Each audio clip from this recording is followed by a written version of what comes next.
بسم اللہ الرحمن الرحیم۔ بیٹے کی موت اور مولانا کی تبلیغ۔ آپ کا بیٹا آج شام تک کا مہمان ہے، اس کا کوئی علاج نہیں۔ ڈاکٹر کے یہ الفاظ سن کر مولانا رو پڑے، اپنے بیٹے کو گھر لے آئے۔ گھر میں کھڑے اپنے بیٹے کی تیمارداری کر رہے تھے کہ دروازے پر دستک ہوئی۔ مولانا دروازے پر گئے، باہر ایک بوڑھے شخص کو کھڑے پایا۔ حضرت نے سلام و دعا کے بعد پوچھا، بابا جی خیریت سے آئے ہو؟ وہ کہنے لگا، خیریت سے کہاں آیا ہوں، ہمارے علاقے میں ایک قادیانی مبلغ آیا ہوا ہے، وہ لوگوں کو گمراہ کر رہا ہے، پوری امت گمراہ ہو رہی ہے اور آپ گھر میں کھڑے ہیں۔ مولانا نے جیسی ہی یہ بات سنی، آپ کی آنکھوں سے آنسو بہہ پڑے۔ بیوی سے فرمایا، بیوی میرا بیگ کہاں ہے؟ بیوی نے بیگ اٹھا کر دیا اور آپ بیگ ہاتھ میں پکڑے گھر سے روانہ ہونے لگے۔ بیوی نے دامن پکڑ لیا اور کہنے لگی، مولانا آخری لمحات میں اپنے نوجوان بیٹے کو اس حالت میں چھوڑ کر جا رہے ہو؟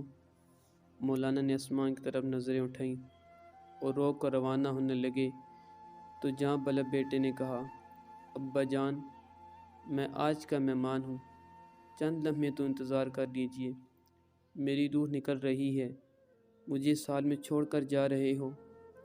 مولانا نے اپنے نوجوان بیٹے کو بوسہ دیا، رونے لگا اور فرمایا، اے بیٹے بات یہ ہے کہ میں محمد صلی اللہ علیہ وسلم کے دین کی خاطر جا رہا ہوں، کل قیامت کے دن حوض کوثر پر ہماری تمہاری ملاقات ہو جائے گی۔ یہ فرمایا اور گھر سے روانہ ہو گئے۔ اڈے پر پہنچے، ابھی بس میں بیٹھے ہی تھے کہ چند لوگ دوڑے آئے اور کہنے لگے، مولانا آپ کا بیٹا فوت ہو چکا ہے، اس کا جنازہ پڑھاتے جائیے۔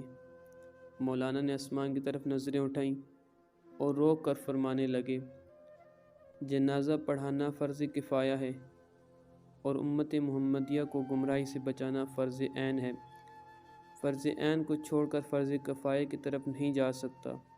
پھر وہاں سے روانہ ہو گئے۔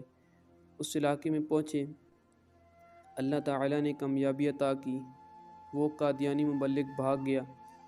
مولانا 3 دن کے بعد گھر واپس پہنچے۔ بیوی قدموں میں گر گئی اور رو کر کہنے لگی، مولانا جب آپ جا رہے تھے تو بیٹا آپ کی راہ تکتا رہا اور کہتا رہا، جب ابا جان واپس آئیں تو انہیں میرا سلام عرض کر دینا۔ مولانا نے جب یہ سنا تو فوراً اپنے بیٹے کی قبر پر گئے اور دعا مانگنے لگے، اے اللہ ختم نبوت کے وسیلے سے میرے بیٹے کی قبر کو جنت کا باغ بنا دے۔ مولانا دعا مانگ کر گھر واپس آئے تو رات بیٹے کو خواب میں دیکھا۔